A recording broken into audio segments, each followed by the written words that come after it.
සිදු කරමු. කරණීය මත්ත සූත්‍රයේ 3 වෙනි ගාථාවේ. නච කුද්ධං සමාචරේ කිංචියේන විඤ්ඤූ පරේ උපවදෙයි.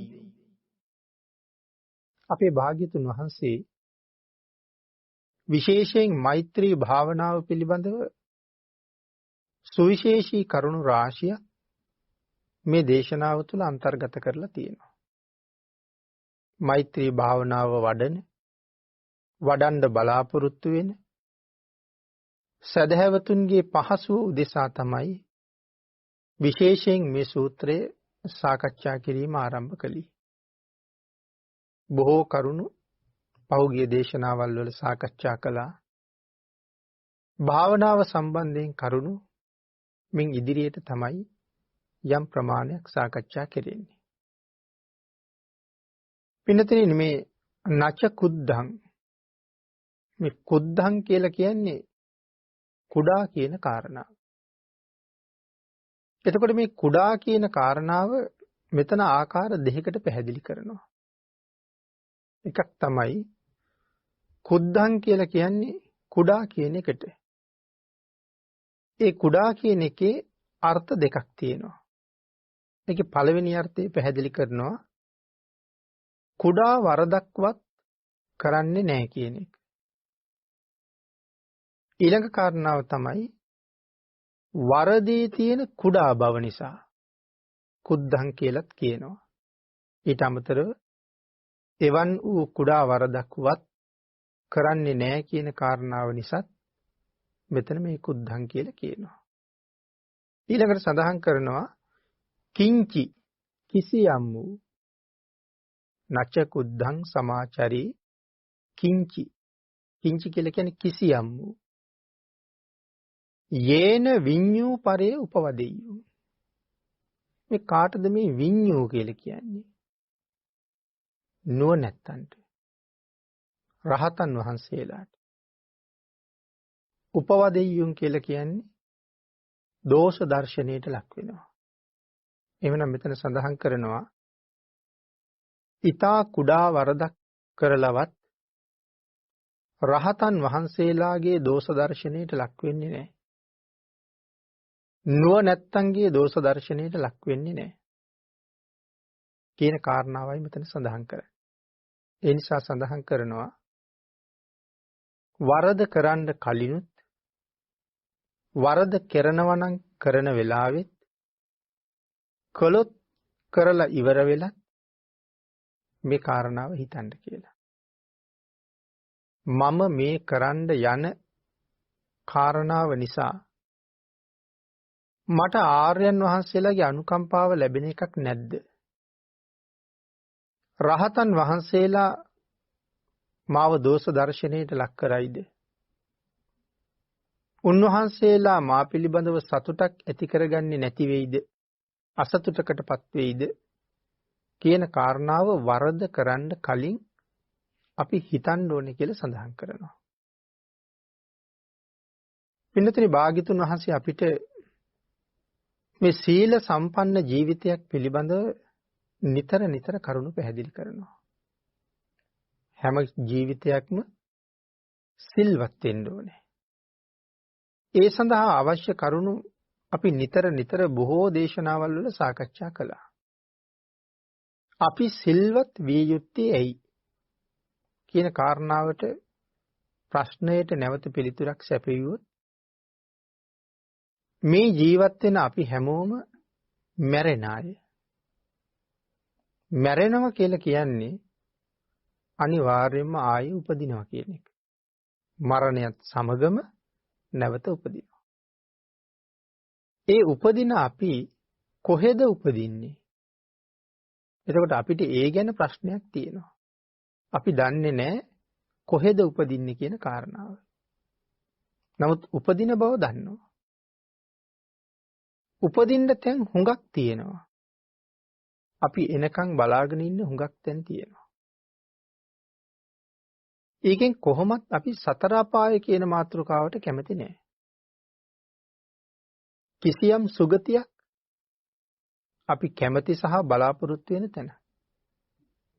සුගතියක යන්න බලාපොරොත්තු වෙනවා නම් කැමති තැනක උපදින්න අදහස තියෙනවා නම් අපි ගාව මේ සීලය කියන ධර්මතාවය තියෙන්න ඕනේ.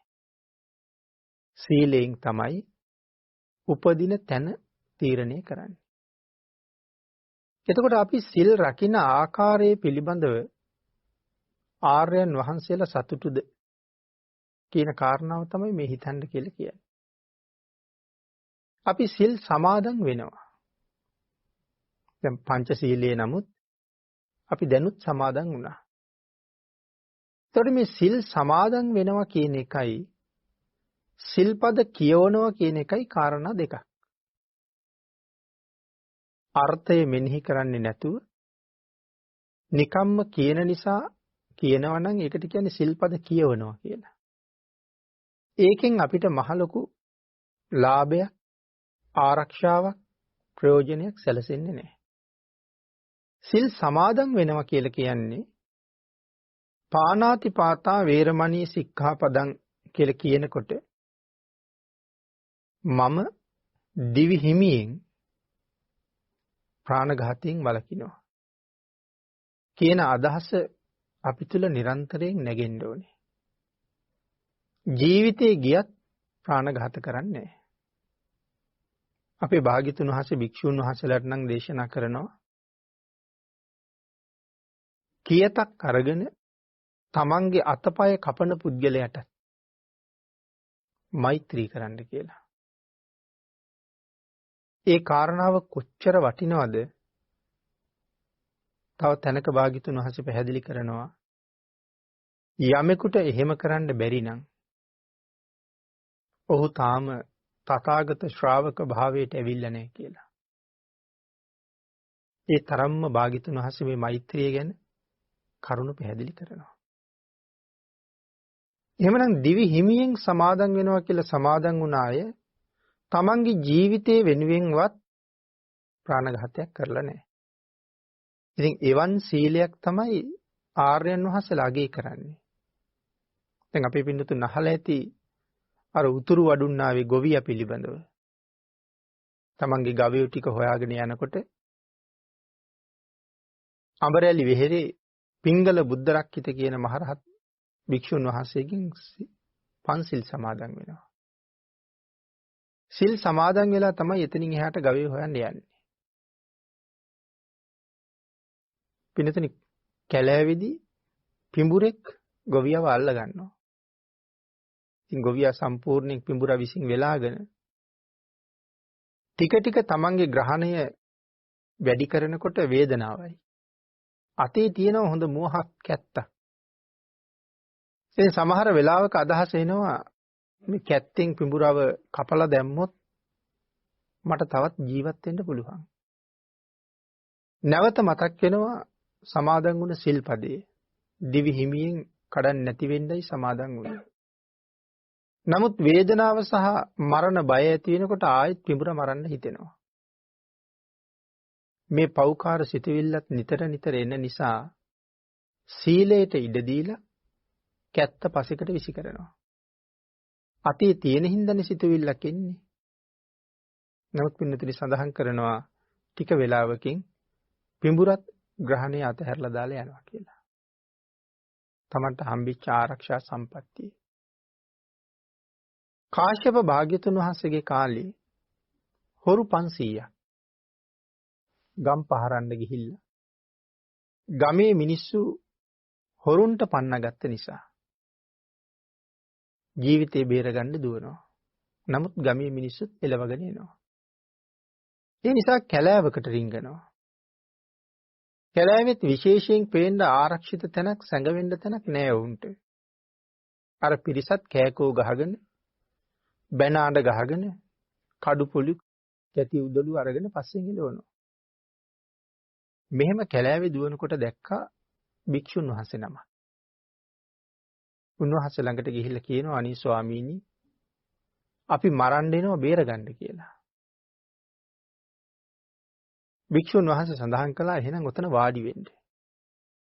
වාඩි වෙච්ච සියලු දෙනාටම කිව්වා নমස්කාරය කියන්නේ.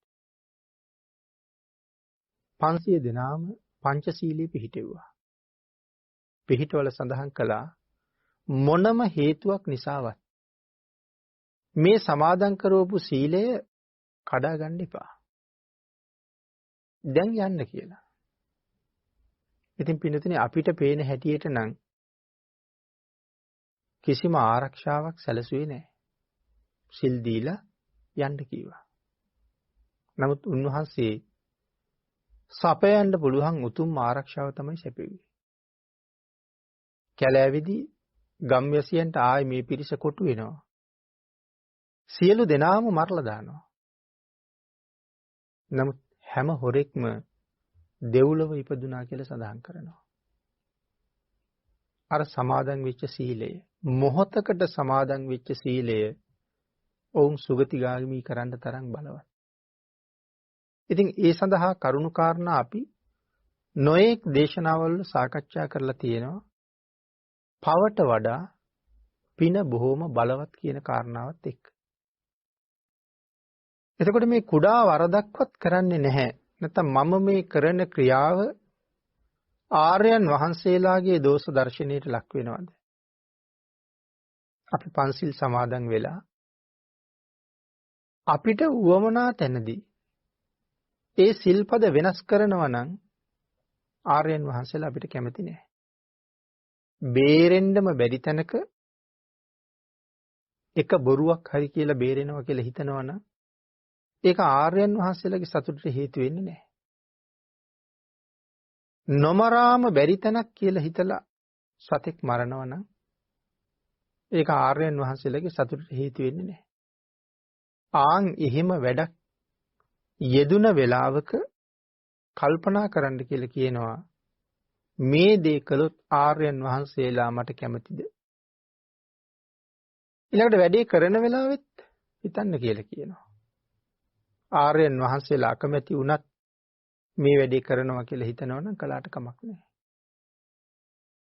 වැඩේ කරලා ඉවර වෙලා සිහි උපදවලා කල්පනා කරන්න කියනවා මම මේ කළ කාර්යය නිසා ආර්යයන් වහන්සේලා මං ගැන අසතුටක් ඇති කරගත්තද කියන කාරණාව හිතන්න කියලා කියනවා. එහෙනම් වරද කරන්න කලින් වරද කරන වෙලාවේ වරද කරලා ඉවර වෙලා මං කළ වැඩේ හරිද කියන කාරණාව ආපහු හිතලා බලන්න කියලා කියනවා. මෙන්න මේ ආකාරයට කිසියම් කාය කර්මයක් එහෙම නැත්නම් වචී කර්මයක් එහෙමත් නැත්නම් මනෝ කර්මයක් කරන හැම වෙලාවකම හිතන්න කියලා කියනවා. අපි කතා කළේ කාය කර්ම කීපයක් ගැන විතරයි. වචී කර්මත් එහෙමයි. මේ වචනේ මේ වෙලාවේ භාවිතා කළොත් මං වගේ කෙනෙකුට හොඳයිද? මේ විදිහට හිතුවිලි පහල කර කර ඉන්න එක මං වගේ කෙනෙකුට ගැළපෙනවද? මොකද දැඩි වෑයමක යෙදෙනවා සසරින් එතර වෙන්න. දැඩි උත්සාහයක යෙදෙනවා සීලයක් ਸਰව සම්පූර්ණ කරගන්න. නමුත් පින්නතුනි මනසේ ඇතිවෙන අකුසල කර්මයන් සීලෙන් මැඩපවත්තන්න හරි අමාරුයි. සීලෙන් පුළුවන් වෙන්නේ කාය කර්ම පිරිසිදු කරගන්නයි වචී කර්ම පිරිසිදු කරගන්නයි. සීලය නිසා කයයි වචනයයි සංවර වෙනවා. මනස සංවර කරගන්න භාවනාව අවශ්‍යමයි. බොහොම සිල්වත් කාය කර්මත් හොඳයි වචී කර්මත් හොඳයි. ඒ වුණාට හිත ඇතුලේ දේශසිත උපදිනවා. රාගසිත උපදිනවා. මෝහසිත උපදිනවා. නෑ ඒක සීලයෙන් නවත්තන්න බැරි කාරණාවක්. ඒක භාවනාවක් ප්‍රගුණ කිරීම තුලින්ම කරන්න පුළුවන් කාරණාවක්. නමුත් මෙතන සඳහන් කරනවා කයෙන් වචනයෙන් සිතින් අපි කරන හිතන හැම දෙයක්ම ගැන අපි කල්පනා කරන්න ඕනේ මේ සිතුවිල්ලත් ආර්යයන් වහන්සේලා කැමතිද? ආන් එහෙම හිතලා හිතින් උපදින අකුසල කර්මයන් පවා නැති කරගන්න උත්සාහ කරන්න ඕනේ. ඊටා කුඩා වරදක්වත් කරගන්න එපා කියලා සඳහන් කරන්නේ. එතකොට මේ සඳහන් කරන්නේ නිවන් දකින්න අරමුණු කරගත්ත අයට. නිවන් දකින්න ඕන නම් මෙන්න මේ විදිහට කටයුතු කරන්න ඕනේ කියලා.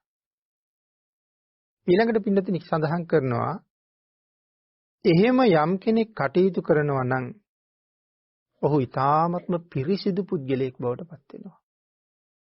ඒ කාය කර්මත් හොඳයි, වචී කර්මත් හොඳයි, මනෝ කර්මත් හොඳයි. ඊ타ත්ම පිරිසිදු කෙනෙක්. විඤ්ඤෝ පරේ උපවදෙය්‍යු කියලා කිව්වේ එකයි. මේ ආර්යයන් වහන්සේලාගේ උපවාදයට ඔහු කවදාවත්ම ලක් වෙන්නේ නැහැ. ආර්යයන් වහන්සේලා තමන් පිළිබඳව සතුටටපත් වෙනවා නම් අපිට අපි ගැන කොහොමද සතුටු? එහෙම ජීවිතයක් තමයි පෝෂණය කරන්න කියලා කියන්නේ. සුඛිනෝවා කේමිනෝ හොන්තු.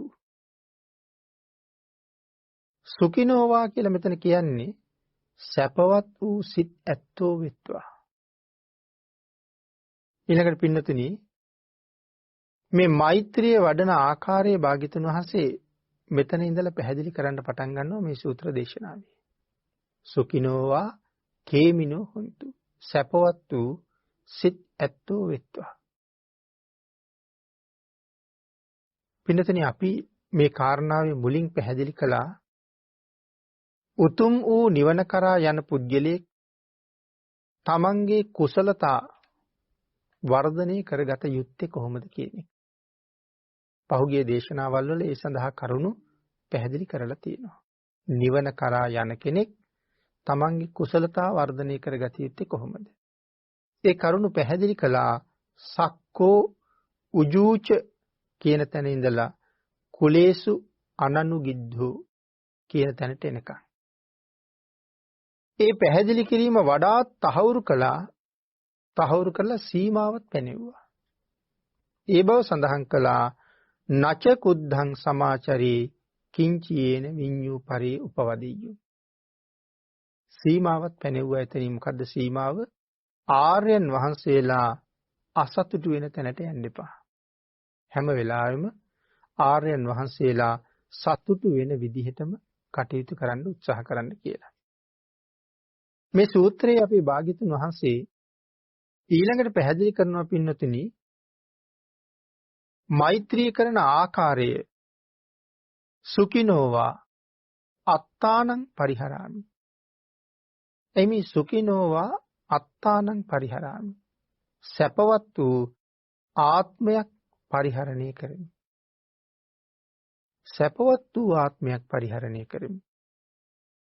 බොහොම දීර්ඝව විස්තර කරන්න ඕනේ කාරණාවක්. සැපවත් භාවය.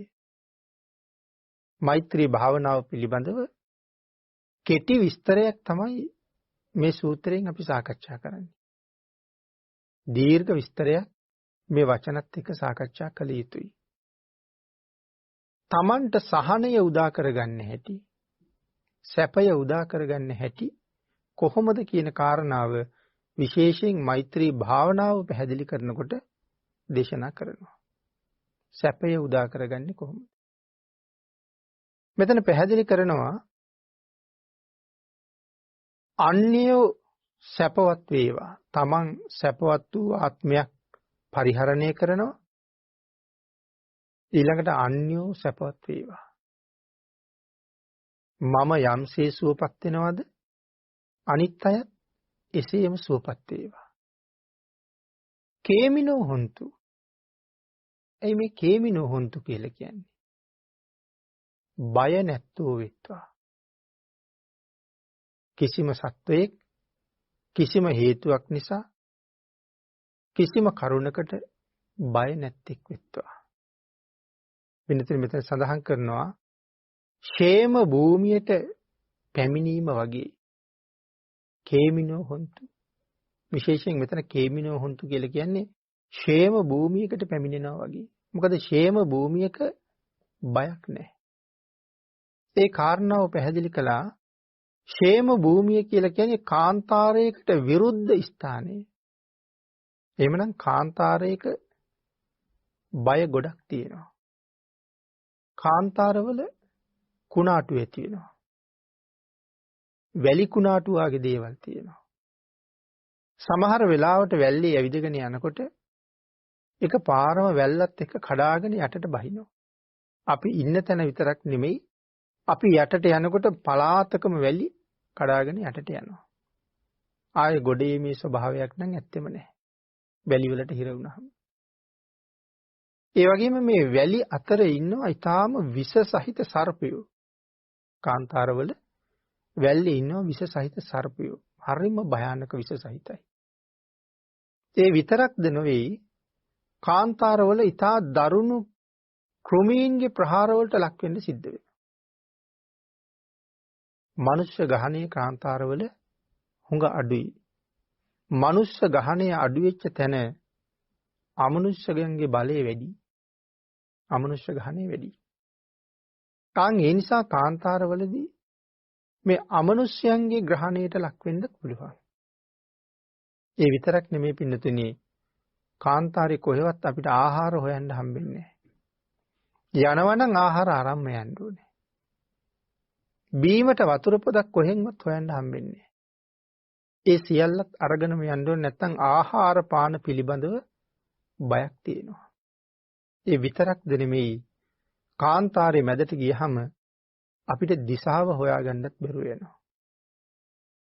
යන්නේ කොහාටද? යා යුත්තේ කොහාටද? සාගරයේ මැද්දට ගියා වගේම තමයි. ඒ නිසා දිශාව හොයාගන්නත් එහෙම යන අය උපකරණ පාවිච්චි කරනවා. ඒ වගේ හැම පැත්තෙම බයක් මේ කාන්තාර තුල තියෙනවා. නමුත් අපි සඳහන් කළා කාන්තාරයට විරුද්ධ පදේ තමයි ෂේම භූමිය. එතකොට ෂේම භූමියේදී සතුන්ගෙන් කරදරයකුත් නැහැ. අමනුෂ්‍ය බයකුත් නැහැ. ආහාර පාන හිගයකුත් නැහැ. ඒ හිතා ඊතා පහසුවෙන් ජීවත් වෙන්න ලේසි ෂේම භූමියක් තුල. මෙන්න මේ විදිහට සියලු බය නැති නිසා තමයි ෂේම භූමියක් කියලා මේ භූමියට කියන්නේ. එහෙනම් කේමිනෝ හොන්තු. ෂේමයට පැමිණේවා. නිර්භය ස්ථානයට පැමිණේවා කියන කාරණාව එයින් සඳහන් කරනවා. මම නිර්භය වෙම්වා. අන්‍යයන්ට කියනවා නම් අන්‍යෝද නිර්භය වෙත්වා සඳහන් කරනවා. මේ මෛත්‍රිය වඩන තවත් එක ආකාරයක්. සබ්බේ සත්තා භවන්තු සුඛිතත්තා. එහෙම සඳහන් කරන්නේ සියලු සත්වයෝම සැපවත් වූ ජීවිත පරිහරණය කරන්නෝ වෙත්වා. සැපවත් වූ ජීවිත ඇත්තෝ වෙත්වා. පින්නතුනි මෛත්‍රී භාවනාව වඩන තවත් ක්‍රමයක්. මේ සූත්‍රයේ මෛත්‍රිය පිළිබඳ උපදේශය පටන් ගන්නෙත් මේ පද දෙක ඇතුලේ. ඊළඟට පින්නතුනි සඳහන් කරනවා සබ්බේ සත්තා භවන්තු සුඛිතත්තා. සියලු සත්වයෝ සුවපත් වූ සිත් ඇත්තෝ වෙත්වා. සබ්බේ සත්තා කේමිනෝ හොන්තු. සියලු සත්වයෝ බය නැත්තෝ වෙත්වා. ඊළඟට සඳහන් කළා සුඛිතත්තා හොන්තු. මේ ආදි වශයෙන් ක්‍රම තුනක් භාග්‍යතුන් වහන්සේ පැහැදිලි කරලා තියෙනවා. ඊළඟට විස්තර කරනවා මෛත්‍රී භාවනාව වඩද්දී මෙන්න මේ ක්‍රමවලින් එක ක්‍රමයක් අරගෙන අර්පණා මට්ටම දක්වාම වඩන්න කියලා. එක ක්‍රමයක් අරගෙන. දැන් කාරණා කීපයක් පෙන්නලා තියෙනවා. හැබැයි අපිට ගන්න වෙන්නේ මේ කාරණා වලින් එක ක්‍රමයයි. හැබැයි ඒ ක්‍රමය යොදා ගන්න කලින් තමන්ට මෛත්‍රී වඩලා තියෙන්න ඕනේ. අනික් ක්‍රමවලට යන්න ඉස්සරලා. මම සුවපත් වෙත්වා. එහෙම නැත්නම් මම අවෛරී වෙම්වා. මම දුක් නැත්තේක් වෙම්වා. තමන්ට ගැළපෙන විදිහට එක කාරණාවක් අරගෙන අර්පණා මට්ටමටම වඩන්න කියලා සඳහන් කරනවා. පින්නතුනි ධ්‍යාන මට්ටමට එනකම්ම උපදේශයේ එපමණයි කියලා සඳහන් කරන්නේ. අර්පණා මට්ටමට නැත්තම් ධ්‍යාන මට්ටමට එනකම් උපදේශය ඉච්චරයි. ඉස්සරලා Tamanට වඩලා තියෙන්න ඕනේ. Tamanට ਸਰව සම්පූර්ණ වශයෙන් මෛත්‍රිය වඩලා නැත්තම් අපිට අනිත් කාරණාවල් එකක්වත් සම්පූර්ණ කරන්න බැරුව යනවා. සාමාන්‍යයෙන් අපි වර්තමානයේ දකින විදිහ සඳහන් කළොත් අපි විනාඩි 15ක් 20ක් යනකොට සියලු සත්වයන්ටම මෛත්‍රී වඩනවා. ලෝක ධාතු වල ඉන්න සත්වයන්ටත් මෛත්‍රී වඩනවා. නමුත් ඒ සත්තු කවුද? කොහොම හැසිරෙන අයද? ඒකක්වත් අපි දන්නේ නැහැ. සියලු සත්වයෝ සූපත් වේවා කියන තැනට එනකන් යනවා. ඉතින් එහෙම වඩනකොට මාමෙන්ම සියලු සත්වයෝ සූපත් වෙත්වා. මාමෙන්ම සියලු සත්වයෝ සූපත් වේවා කියලා කියනකොට මට සුවයක් තියෙනවද? කිනම් සුවයක් මට තියෙන නිසාද මාමෙන්ම සුවපත් වෙන්න කියලා මම එයාට කියන්නේ. එහෙනම් මගේ අභ්‍යන්තරේ කිසිම වේදනාවක් ඒ වෙනකොට නැති වෙන්න ඕනේ. කිසිම ලෙඩක් මට නැති වෙන්න ඕනේ. එතකොටනේ මම සුවපත් කියලා කියන්නේ.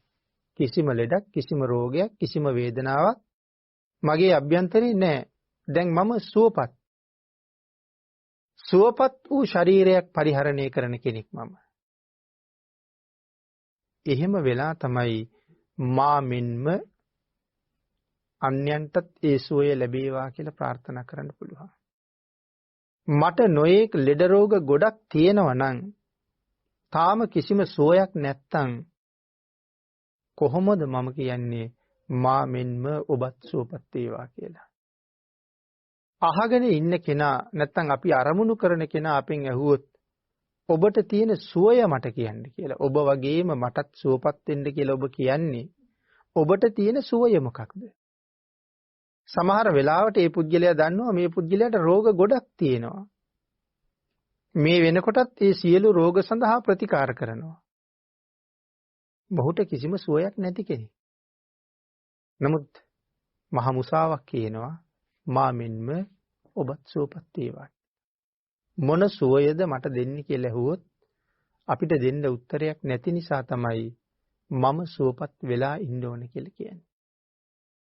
පාදාන්තයේ ඉඳලා කේසාන්තයට බැලුවත්, කේසාන්තයේ ඉඳලා පාදාන්තයට බැලුවත් මගේ ශරීරය තුල මට කිසිම වේදනාවක් දැනෙන්නේ නැත්තම්, මට කිසිම අපහසුාවක් දැනෙන්නේ නැත්තම්, මට දැන් හොඳ සුවයක් මේ වෙලාවේ තියෙනවා නම් ආන් ඒ සුවය තමයි ඔබටත් ලැබේවා කියලා කියන්න පුළුවන් වෙන්නේ. ඒකයි මෙතන සඳහන් කළේ අර්පණා මට්ටම දක්වාම නැත්නම් ධ්‍යාන මට්ටම දක්වාම මේක ක්‍රමයක් වඩන්න ඕනේ කියලා. ඒ අනික් කොයි ක්‍රමේ පාවිච්චි කරන්නත් කලින් Tamanට සහනය උදා කරගෙන තියෙන්න ඕනේ. ඊළඟට පින්නතුනි මෙතන සඳහන් කරනවා මෛත්‍රී භාවනාව භාග්‍යතුන් වහන්සේ මේ සූත්‍රයේ කෙටියෙන් දේශනා කරපු නිසා යේකේචි පාන භූතත්ති සඳහන් කරනවා නැවත වතාවක් මේ සියලු සත්වයෝ කියන්නේ කාටද කියන කාරණාව අපි විශේෂයෙන් මෙතන දැනගන්න ඕනේ. කිසියම් ප්‍රාණියෙක් එහෙම නැත්නම් භූතේ ප්‍රාණියෙක් භූතේ පාන භූතත්ති කාටද මේ ප්‍රාණ භූත කියලා කියන්නේ? මේ කාරණාව විශේෂයෙන් පැහැදිලි කරලා තියෙනවා. ප්‍රාණි කියලා කියන්නේ පණ තියෙනවා කියන එකට. භූත කියලා කියන්නේ ඉපදිලා ඉවර වෙච්ච අයට. එතකොට අපිට ප්‍රාණි කියලා කියන්න පුළුවන් තාම ගර්භාෂයේ ඇතුලේ ඉන්න අයටත් ප්‍රාණි කියලා කියන්න පුළුවන්. බිත්තරයක් ඇතුලේ තාම වැඩෙන කෙනෙකුටත් ප්‍රාණි කියලා කියන්න පුළුවන්. මොකද ප්‍රාණයක් ඒ තුල හට ගන්නවා. එතකොට ප්‍රාණි කියලා කියන්නේ ඒ අයට. භූත කියලා කියන්නේ මේ වෙනකොට ඉපදිලා ඉවර වෙච්ච අයට. මෙතන විශේෂයෙන් මේ ප්‍රාණ භූත කියන පද දෙක දේශනා කරනවා මරුණු සත්වයේ කරමුණු කරලා මෛත්‍රී වඩන්න එපා. ඒ භාවනාව සාර්ථක වෙන්නේ නැහැ. යේකේජි පාන භූතත්ති. ඉපදිලා ඉන්න සත්වයෙක් හෝ උපදින්න ඉන්න නමුත් ප්‍රාණියෙක් අරමුණු කරලා අපිට මේ භාවනාව කරන්න පුළුවන්. නමුත් මරුණ කෙනෙක් අරමුණු කරලා කොහොමවත් මේ භාවනාව වඩන්න පුළුවන් කමක් නැහැ. මේ සඳහා විශේෂ උපදේශයක් පින්නතුනි විසුද්ධි මාර්ගයේ තියෙනවා. මේ මරුණ කෙනෙක් අරමුණු කරලා මේ භාවනාව වඩන්න බෑ කියන කාරණාව පැහැදිලි කරලා. ඉතින් සඳහන් කරනවා එක්තරා භික්ෂුන් වහන්සේ නමක් මෛත්‍රී ධානයේට ඉතා පහසුවෙන් සමවදිනවා. භාවනාව හොඳට ප්‍රගුණ කරලායි තියෙන්නේ. ධානයේට සමවදින්න වැඩි කාලයක් ගත වෙන්නේ නැහැ. නමුත් පස්සේ කාලේ උන්වහන්සේට කොච්චර උත්සාහ කළත් ඒ ධානයේට සමවදින්න බෑ. ඊට පස්සේ උන්වහන්සේ ගිහිල්ලා තවත් වැඩිහිටි ස්වාමින් වහන්සේ නමකගෙන් අහනවා ස්වාමීනි පෙර මම මේ මෛත්‍රී ධානයේට බොහොම පහසුවෙන් සමවැදුණා. නමුත් දැන් සෑහෙන කාලෙක ඉඳලා කොයිතරම් උත්සාහ කළත් මට මේ ධානයේට සමවදින්න පුළුවන් කමක් නැහැ. ඒකට හේතුව මොකද්ද ස්වාමීනි කියලා. එතකොට උන්වහන්සේ අහනවා ඔබ පෙර මෛත්‍රී ධානයේට සමවදිනකොට ඔබේ අරමුණ මොකද්ද? කවුද අරමුණු කරගත්තේ? ස්වාමීනි මගේ ගුරුවරයා. ගුරුවරයා තමයි අරමුණු කරගත්තේ. එතකොට දැන් කෝ ඒ ගුරුවරයා? ස්වාමීනි දැන් නම් අපවත් වෙලා. ආන් ඒ වෙලාවේ පැහැදිලි කරනවා දැන් උන්වහන්සේ අරමුණු කරලා මෛත්‍රිය සමාදින්න එපා. මරුණ කෙනෙක් අරමුණු කරගෙන මේ ධානයට සමාදින්න බෑ. එහෙමනම් දැන් ආයෙ වෙන කෙනෙක් අරමුණු කරන්න වෙනවා. ඒ කාරණාවෙන් පැහැදිලි කරනවා මරුණ කෙනෙක් අරමුණු කරලා මෛත්‍රී ධානයට සමාදින්න බෑ කියන කාරණාව. ඉන් පසුව පින්නතුනි තමන්ගේ ආචාර්යවරයා අපවත් වෙලා නිසා උන්වහන්සේට වෙන කෙනෙක් අරමුණු කරන්න හොයාගන්න සිද්ධ වෙනවා. ඊළඟට සඳහන් කළා යේකේචි පාන භූතත්ති කියලා මෙතන සඳහන් කරලා තියෙන්නේ ඒ නිසයි කියලා. ප්‍රාණී භූතේ තමයි මෙතනදී විශේෂයෙන් යොදා ගන්න වෙන්නේ. තසාවා තාවරාවා අනවශේෂා. කාටද මේ තසාවා කියලා කියන්නේ? පින්නතේ සඳහන් කරනවා තැති ගන්නා සුළු සත්වයෝ. තසාවා. තාවරා. කාටද මේ තාවර කියලා කියන්නේ? තාවර කියලා කියන්නේ රහතන් වහන්සේට තව නමක්. ස්ථාවරයි. රහතන් වහන්සේ ස්ථාවරයි. ඒ නිසා තමයි මෙතන තාවර කියලා කියන්නේ. රහතන් වහන්සේලා කවදාවත් තැති ගැනීමක් නැහැ. එතකොට මේ ලෝකේ සත්ත්ව කොට්ටාස දෙකයි ඉන්නේ. තැති ගන්නාසුළු සත්වයෝ, තැති නොගන්නාසුළු සත්වයෝ. තසාවා, තාවරාවා, අනවශේෂා. එහෙනම් සියලුම දෙනා මෙතෙන් අන්තර්ගත කරලා තියෙනවා. ඒකයි සඳහන් කළේ සත්ත්ව කොට්ටාස දෙකයි කියලා. තැති ගන්න අයත්, තැති නොගන්න අයත්. එතකොට තැති ගන්න අය රහත් නොවිච්ච අය තැති ගන්න අය. ඉතින් මෙතන සඳහන් කරන්න ඕනේ අනාගාමීන් වහන්සේට එහෙම ලොකු බයක් නෑ හිතේ. නමුත් එහෙම තියෙන ස්වල්ප වූ ක්ලේශය නමුත් රහතන් වහන්සේට නෑනේ. ඒ නිසායි මෙතන කෙලින්ම රහතන් වහන්සේ ගැන කතා කරලා තියෙන්නේ. අනිත් ඒ தത്വයටපත් නොවිච්ච අනික් හැම කෙනෙක්ම තැති ගන්නා සුළු සත්වයෝ. තසාවා තාවරාවා කියලා පැහැදිලි කරන්නේ ඒකයි. ඊළඟට පින්නතුනි සඳහන් කරනවා අනවශේෂා ඉතුරු නොකරම සත්වයෝ ප්‍රභේදගත කරලා තියෙනවා. අනවශේෂා ශේෂයක් නැහැ. ඉතුරු කරලා නැහැ. සම්පූර්ණ සියලුම සත්වයෝ මේ තසාවා තාවරාවා කියන කාරණාව තුළ ප්‍රභේදගත කරලයි තියෙන්නේ. දැන් කවුරුත් ඉතුරු නැහැ. ඇයි ඉතුරු නැහැ කියලා සඳහන් කළේ? එක්කෝ මේ ලෝකේ ඉන්න සත්වයෝ තැති ගන්නා සුළුයි. එහෙම නැත්නම් තැති නොගන්නා සුළුයි. තැති නොගන්නා සත්වෙත් ඉන්නවා. තැති ගන්නා සත්වෙත් ඉන්නවා. ඔය කාරණා දෙකෙන් පරිබාහිර කවුරුවත් නැහැ. ඒකයි අනවශේෂා. ශේෂ නොකරම පැහැදිලි කරලා තියෙනවා කියලා සඳහන් කරන්නේ. ඊළඟට සඳහන් කරනවා දීගාවා යේ මහන්තාවා මජ්ක්‍ධිමාරස්ස කානුක තූලා. පින්නතනේ මෙතන තවත් ක්‍රමයක් බුදුරජාණන් වහන්සේ දේශනා කරනවා. මෛත්‍රී භාවනාවට. දීගාවා දීර්ඝ සත්වයෝ. කවුද මේ දීර්ඝ සත්වයෝ කියලා කියන්නේ එතකොට? උරග ගණයට අයිති වෙන සත්තු. එතකොට කබරගොයි, තලගොයි, කිඹුල්ලු මේ සත්තු අයිති වෙන්නේ මේ දීගාවා කියන සත්තු ගණයටම තමයි. මහන්තාවා මහත් වූ ශරීරය ඇති අය. මේ අලි ඇත්තු වාගේ මහා ශරීරය ඇති අය. මජ්ක්‍ධිමා කියලා කියන්නේ මධ්‍යම ප්‍රමාණයේ සත්තු. ගවයෝ, ඌරෝ, මෝ, ගෝන්නු, එළුවෝ, බැටළුවෝ මේ ආදි සත්තු මජ්ක්‍ධිම ප්‍රමාණයට අයිති වෙනවා. මජ්ක්‍ධිමා රස්ස කානුක තූලා. එතකොට මජ්ක්‍ධිමා කියනකොට මධ්‍යම ප්‍රමාණයේ සත්තු. අනුක කානුක තූලා කියලා අපි කිව්වේ. එතකොට අනුක කියලා කිව්වේ කාටද? අනුක කියලා කියන්නේ මස් ඇහැට නොපෙනෙන සත්තු. ජලයේ වාගේ ජීවත් වෙන ඒක සෛලික ඊටාම කුඩා ජීවීන් ඉන්නවා. මාංශමය ඇහැට පේන්නේ නැහැ.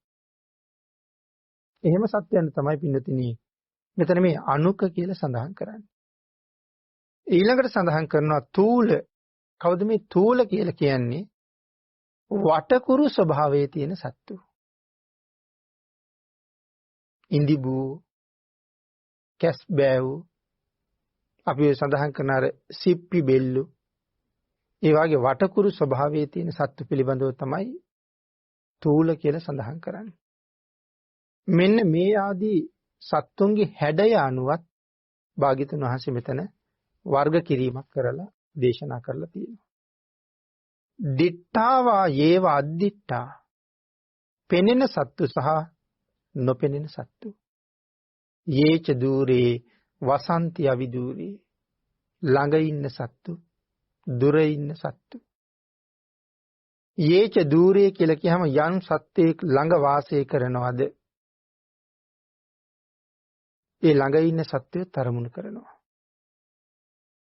යේච අවිදූරේ. එහෙම සඳහන් කරාම දුර ඉන්න සත්තු අරමුණු කරලා තියෙනවා. සම්භවේසී කියලා කියන්නේ ඉපදෙමින් ඉන්න සත්තු. බිත්තර ඇතුලේ, මව් කුස ඇතුලේ ඉන්න සත්තු. ඉපදෙමින් ඉන්න සත්තු යනාදී වශයෙන් ඉපදීමේ ක්‍රියාවලියේ යෙදිලා ඉන්න නමුත් ඒ සියලු දෙනාම මෙතන අරමුණු කරලා තියෙනවා. ඊළඟට පින්නතුනි අන්තරා භවිකයෝ සඳහන් කරනවා එහෙම කොටසක් මේ බුද්ධ ආගමේ නැහැ කියලා. අන්තරා භවික කියලා කොටසක් නැහැ. ඉපදෙමින් ඉන්න සත්තු කියලා කියහම අන්තරා භවික කියලා කියන කොටසක් ගැන සඳහන් කරනවා මහායාන මතවල. ඉපදෙන්න තැනක් හොයමින් ඉන්නවා. කාලයක් තිස්සේ සැරිසරන ආත්ම. වර්තමාන සංගරාවල් වල තව නොඑක් පොත්පත්වල මේ කාරණාව පැහැදිලි කරන්න උත්සාහ කරන බව පේනවා. නමුත් මහරහතන් වහන්සේලා වැඩ ඉන්න කාලේ මේම කාරණාවක් බුද්ධ ආගමේ නැහැ කියලා ඒක කෙලින්ම ප්‍රතික්ෂේප කරලම තියෙනවා සංගායනාවල් වල. නමුත් මෑත කාලේ මේ පිරිසිදු බුදුදහමටත් මේ මතය ඇතුල් කරන්න යම් යම් උත්සාහයන් දරලා තියෙන බව පේන්න තියෙනවා. නමුත් නිර්මල පර්යාප්තියම හොයාගෙන පරිහරණය කරනකොට ඊටාම පැහැදිලිව පේනවා මෙහෙම කාරණාවක් ථෙරවාදී නෑ කියලා. භාග්‍යතුන් වහන්සේ දේශනා කළේ යම් සිතක් චුති සිතක් නම් ඊළඟ සිත ප්‍රතිසන්දි සිතක්. ඒ තරම් වේගෙන් උපදිනවා. කාලයක් තිස්සේ උපදින්න තැනක් හොයා හිටපු අය. ඉතින් එහෙනම් අපරාධි දුප්පත් තැනක ඉපදින එක. ඉතින් කාලයක් තිස්සෙම උපදින්න තැනක් නේ හොයන්නේ. එච්චර හොය ඉඳලා අන්තිමට දුක් විඳින තැනක් තෝරගන්න අවශ්‍ය නැහැ. එහෙනම් බුද්ධ ආගමේ එහෙම කාරණාවක් නැහැ.